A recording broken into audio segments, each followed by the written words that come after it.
Hello everyone, this is Matt and I'm here with Louise and a very warm welcome to our festive 2019 roundup. So it's been a huge year for games. We've had new titles, new products, the growth of the Epic Games Store, an entirely new genre in auto chess and yet more Battle Royale games. But Louise, has it been a vintage year for gamers? It's been an interesting year. We've had some great games, brilliant games that we've played, and we'll go into that a bit later on, but it has been a bit of a quiet year. Being at E3 this year, there wasn't quite as many things to get hands-on with, there was not quite as much to see. We've obviously got a new PS5 coming out next year, and we've obviously got the next Xbox, which means that developers are kind of holding back a bit. So this has been kind of an inhale, but as PC gamers, we really shouldn't be as affected by the console cycle, but we really are. So it's going to be an exciting year ahead, and there have been very good things this year, but it has been quite quiet.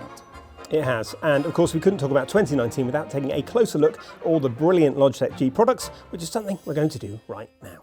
It has, of course, been an amazing packed year when it comes to Logitech G products. February saw the return of the beloved MX518, a classic mouse brought bang up to date with a Hero 16K sensor. April brought us the G432 and G935 gaming headsets. Then, in May, we had the news that everybody had been waiting for, the launch of G502 Lightspeed. Perhaps the most iconic gaming mouse ever made, now available with incredible wireless technology. More amazing mice followed in June with G102 Prodigy and the G403 Hero. Then, in July, we got the Pro X gaming headset, complete with amazing Blue Voice microphone technology. Then, the beautiful G915 Lightspeed mechanical gaming keyboard set a new standard for stunning peripherals in August, followed by the versatile G604 Lightspeed in September, a strategically designed wireless gaming mouse with 15 programmable controls. And it didn't stop there. October saw the release of the Pro X mechanical gaming keyboard, a customizable tournament-proven keyboard built for the world's top esports athletes. Finally though, one of the most exciting products of the year, the Logitech G Adaptive Gaming Kit, was released in November. This is a collection of buttons that work with the Xbox Adaptive Controller. Logitech G worked with different accessibility organisations to develop a comprehensive set of controls for ultimate configurability and flexibility to make sure that everyone can keep playing. Cool, so Louise, we said we were going to talk about games, so let's talk about games. 2019, what has stood out for you? We've done so many Let's Plays that I've really enjoyed, but I think the big games that we've played, I played a lot of Borderlands, an awful lot of Borderlands 3. I really enjoyed it. I really enjoyed exploring that world and the fact that it really increased. So suddenly you weren't just on Pandora anymore, you were going different places. Guns had alternate fire modes, which was really fun. One minute you were firing at rockets, the next minute it was something else, and it was great. Or maybe just throwing guns at people, which would then explode. And I think it was the fact that it was more Borderlands than we'd had before, but it was still essentially very Borderlands. So it was all guns all the time, and it was just really fun. I really enjoyed leveling up and doing everything in that. So that was a fun open world to explore. In terms of other games I really liked, I think we know I love Planet Zoo. I love Planet Zoo so much in a way that If you tell me again about tapir's feet. Tapir's feet. They've got different numbers of toes on their front feet and their back feet. What's wrong with... You've learned so much about tapirs from me. But also, as well as Planet Zoo, I've really enjoyed Destiny 2's Shadowkeep. Expansion was really, really good. It really brought back everything that everyone kind of loved about Destiny. It felt like kind of a sort of Destiny Taken King moment where everyone was suddenly back in. And yeah, I've spent a long, long time on the I don't know how you find the time for all these really huge time investment heavy games. You just need to eat while you're playing. In terms of other games I really enjoyed, indie-wise, What the Golf I really enjoyed. Sayonara Wild Hearts is incredible and now on PC. So there was a lot of nice little indie games as well as big titles that have been really, really good this year. Yeah, far too many to talk about. For me, it was, I'm going to go right back to January. So good year for Capcom, I think. Resi 2 Remake was literally everything I would ever want from that remake. I loved DMC5, that was really, really good fun. Big sort of flashy single player game. Absolutely the game of the year for me is Disco Elysium, which I'm now going to talk about for another 35 minutes. So thank you for joining us. Sit down, and I hope you want to hear about my disco cop. You can hit the link on screen now for his reasons why it's the RPG of the year. That game. It's so good. And again, there were a couple of like low-key ones that were really, really good. I love Slay the Spire, that was fantastic. Baba Is You was really, really hard, but really inventive. And You've got this far without mentioning Sekiro Shadows Die Twice. How is this possible? I have a difficult relationship with Sekiro in that I love it, but it doesn't love me. It hates you. It causes me lots of trouble. It hates you. It hates everyone equally. Yeah, absolutely, yeah. It's not biased, it's fine. And I think my low-key sort of secret game of the year is probably Judgment, which isn't on PC, but that's fine. Just a little wave there at Judgment at the end. I'm allowed Pokemon Shield. Okay, fine. So that's our slightly off-piste games of the year, but mainly PC, honest. Cool. So in terms of what stuff we played together, all those wonderful, happy moments that we've shared together, what's been your Let's Play game of the year? Wilmot's Warehouse. Yeah, absolutely. That was really Who knew that a game about sorting boxes would be one of my Let's Play highlights with you?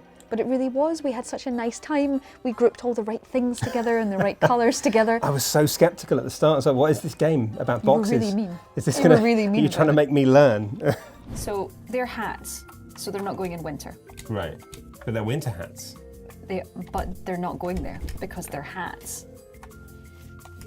But they're winter hats. I really like Piku Niku. That was good. We kicked each other a bit in that. Oh no, now we're literally connected. tied together. Get away from me. I can't. Heave ho. Similar, the theme of betrayal continues. I've got hold of you.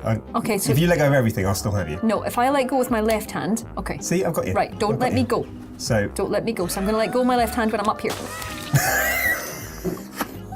You need to let go as well. I feel like we've had a lot of delivery-based games as well, like with Wilmot's Warehouse. Yes. We had a totally reliable delivery service. In which we were not totally reliable. Absolutely not. I just remember we barely even delivered. About with we barely delivered. I don't remember anything about that game apart from not delivering anything. That was the core experience there. And of course, some amazing physics-based sims, which I think will continue to come. Yes. I was just remembering cooking. My absolute favourite moment of the year was the tomato soup gate. It was tomato soup gate. As you will remember when Matt suggested, you'll see what he suggested, but he suggested this. You can rotate it. Just rotate it. Bring tomatoes to the front. You can rotate it. Just rotate it. Bring tomatoes to the front.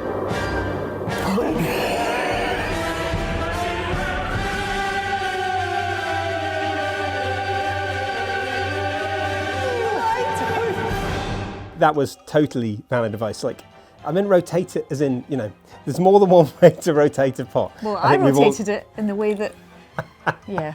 Well, but we also, woodworking simulator, cooking simulator. Yeah, I made that wonderful birdhouse. Let's take a moment to admire that piece of art.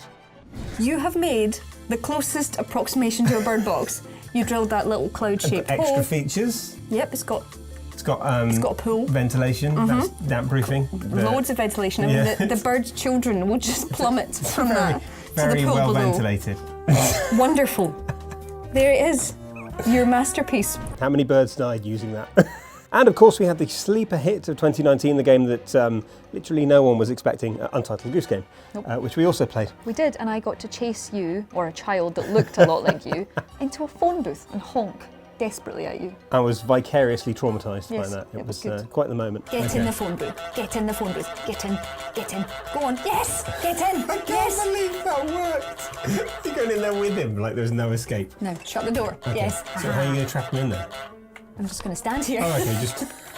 He's going to call the police. But yeah, nobody really expected that game. No. And yeah. We've done a video all about that. Yes, Imagine we have. that. Lovely little segue there. Thing people didn't expect. Hit the link on screen now. And of course, it wouldn't be an end of year video without a look at some outtakes. Not that we're not sort of a professional, fully functioning unit, of course, but sometimes things go a little bit wrong. We do it start to finish in one take. This has all been in one take, effortlessly in one take. We are so professional. Honest, we're kind of sorry for what you're about to watch. But also, happy holidays. Look at the camera, that would help, wouldn't it? That would. Let's do that. That just work. Peanut butter and... Peanut butter and balls. This is back. Yay.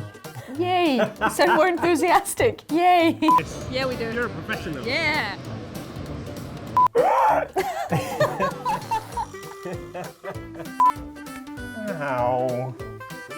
okay? Sorry. That's all right. Doritos 3Ds, because that's what absolutely everybody made. It's what everybody was eating in the 90s. Baby doesn't seem to mind my sneezes, thankfully. Is she deaf? And see if you can spot. Oh, okay. Hello everyone, this is Matt. I wasn't looking. Good, that's good. I need to eat the donut. Or at least half the donut. I'm sorry. Hello, this is Matt, and I'm here with Louise. Yes, you are. And today we're going to play Human Fall Flat. This is the one, mate. Here we go. Absolutely this time. Feels like the game is constantly delivering. Hello everyone, this is Matt, and I'm here with Louise. You are. And I'm here with Louise. Hi. And let's do that again. I kind of went, oh, I'm here with Louise. It'll quickly grow monotonous.